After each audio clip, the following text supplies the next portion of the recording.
Feeling স্টেশনে diesel octane সহ জ্বালানি তেলের সরবরাহ বাড়ানো হলেও কাটেনি সংকট। তেলের জন্য দীর্ঘ সময় অপেক্ষা করতে হচ্ছে চালকদের। এ নিয়ে জানাতে রাজধানী থেকে সরাসরি যোগ দিচ্ছেন সহকর্মী আলভি রায়হান। আলভি, সরবরাহ বাড়ানোর পরেও ফিলিং স্টেশনে দীর্ঘ এই লাইন কেন এবং বাড়তি ভাড়া নিয়ে কি বলছেন চালকরা, বিস্তারিত জানাবেন।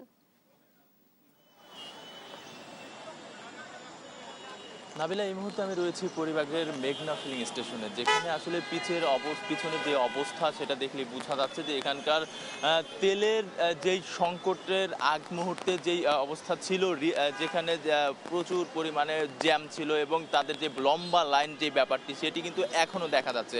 এখনও কিন্তু আমরা তাদের সাথে কথা বলেছি যে এখানে ফুয়েল কার্ড, অর্থাৎ যেই কার্ডের মাধ্যমে অনলাইন ভিত্তিক যেই ব্যাপারটা করে দেওয়া হয়েছে তেল নেওয়ার জন্য, সেটা ছাড়া কিন্তু এখানে কোনো তেল দেওয়া হচ্ছে না। যাদের এই ফুয়েল কার্ড নেই তারা এখানে লম্বা লাইন 1 ঘন্টা 2 ঘন্টা এমনকি 3 ঘন্টা পর্যন্ত দাঁড়িয়ে থেকেও কিন্তু তারা এখান থেকে তেল নিতে পারেনি, এমনটি আমরা জানতে পেরেছি এখানে এসে তাদের সাথে কথা বলে। আমি যদি আমার পিছনে আপনাদের একটু দেখাই যে এখানে কিন্তু সেই চিরচেনা সেই চিত্রটি এখনো দেখা যাচ্ছে। এখানে ঘন্টার পর ঘন্টা 2 থেকে 4 ঘন্টা পর্যন্ত দাঁড়িয়ে থেকে কিন্তু এখনো তেল নেওয়া হচ্ছে।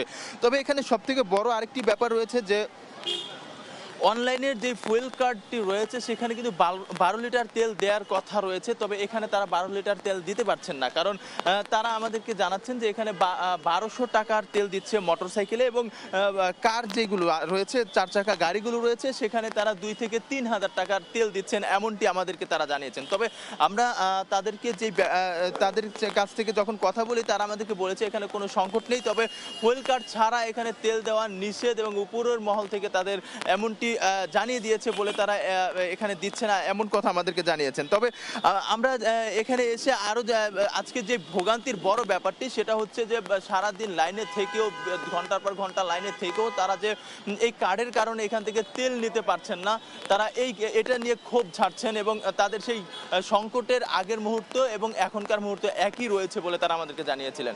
এই ছিল আমার কাছে তেলের সংকট নিয়ে সর্বশেষ। 40 বছর ধরে অসংখ্য খুশির মিছিলে ছিল আইডিএলসি, থাকবে আগামীতেও।